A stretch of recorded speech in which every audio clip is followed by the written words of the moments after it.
C'est bon. Salut les amis, une fois de plus, bienvenue dans cette nouvelle vidéo. Alors aujourd'hui, je vous propose d'analyser l'évolution des travaux sur le terrain, notre petite villa duplex de près de 250 mètres carrés. Actuellement, nous sommes en train de couler les longrines, pardon. Vous allez me suivre, on va visiter ensemble. Et actuellement, déjà, on est en train de couler les longrines. Même si les longrines sont des éléments structurels qu'on suppose parfois qui reposent sur des sols élastiques, on tient quand même à les dimensionner en tant que poutres.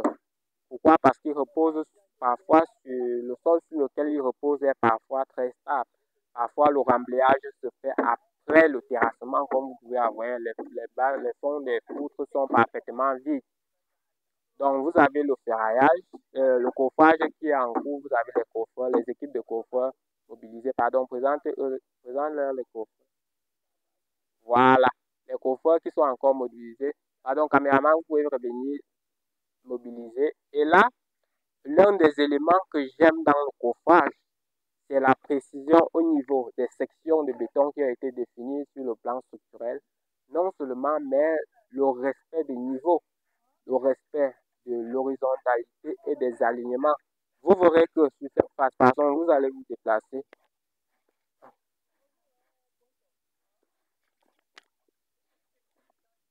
Vous allez vous déplacer et veut que vous présentez cette face-ci. Donc, vous verrez que de ce côté, il y a ces lattes-là que nous avons.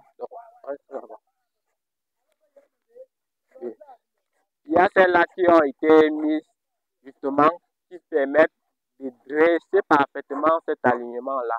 Donc, une ficelle est tendue pour assurer que les joues sont soit parfaitement d'aplomb et aussi non seulement que les joues sont bien alignées par rapport aux autres.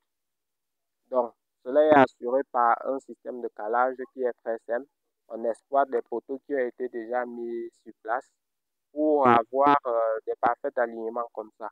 Donc, vous verrez ici les arrêts béton qui définissent nettement les longrines qui vont revenir à ce niveau.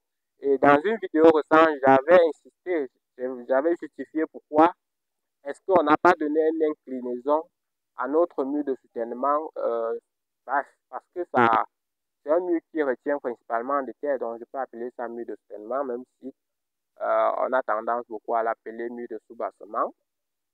Donc, vous avez ces longrines-là.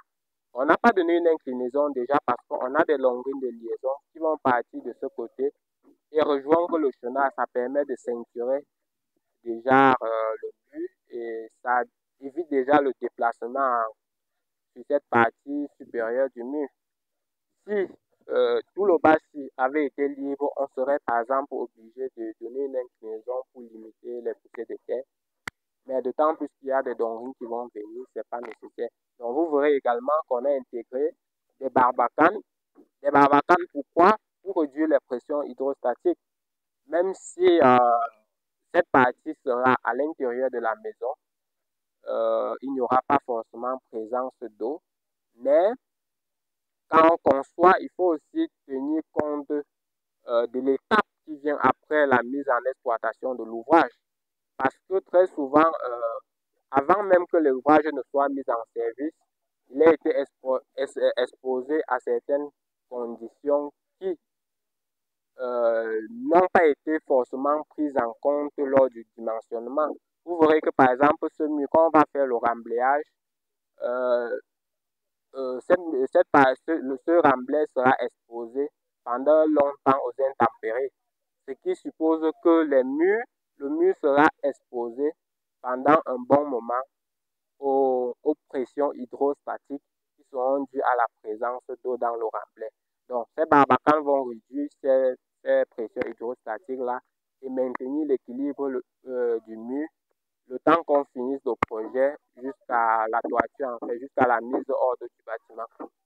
Donc, toujours dans le même sens, vous avez ces longrines-là, les arrêts béton qui sont là et qui permettent justement d'attendre les longrines qui vont revenir à ce niveau. Donc, évoluons au niveau de la terrasse.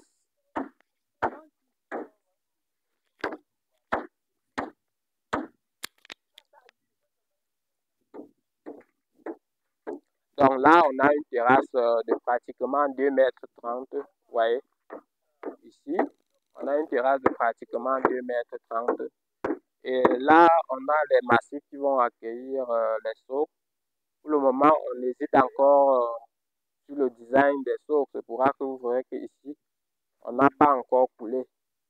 Donc, quand on va caler, on va être d'accord sur le design des socles qu'on va utiliser.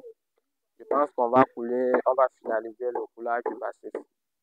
Donc, évoluons en partie extérieure du mur pour clôturer la vidéo parce que c'est déjà un peu trop long. Pardon, allez, caméraman, rapprochez-vous un peu plus vite.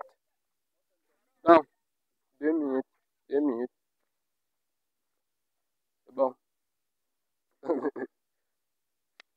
Voilà, donc vous pourrez déjà apprécier le rendu. Appréciez-vous déjà. Donc, vous pouvez déjà apprécier le rendu de notre mur de sous-bassement. Les finitions sont restent à désirer. Oui, c'est impressionnant quand même.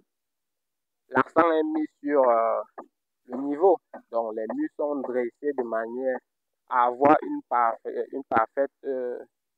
parfait aplomb du mur. Voilà. Parce qu'il n'est pas question de dire que le mur n'aura pas une inclinaison et que après 4 ou 5 rangées, on voit un mur qui est en train de devenir trapézoïdal. Donc, vous pouvez voir là, ici le mur est déjà au top. La hauteur définie par le mur est déjà calée comme ça. C'est déjà bon. Voilà.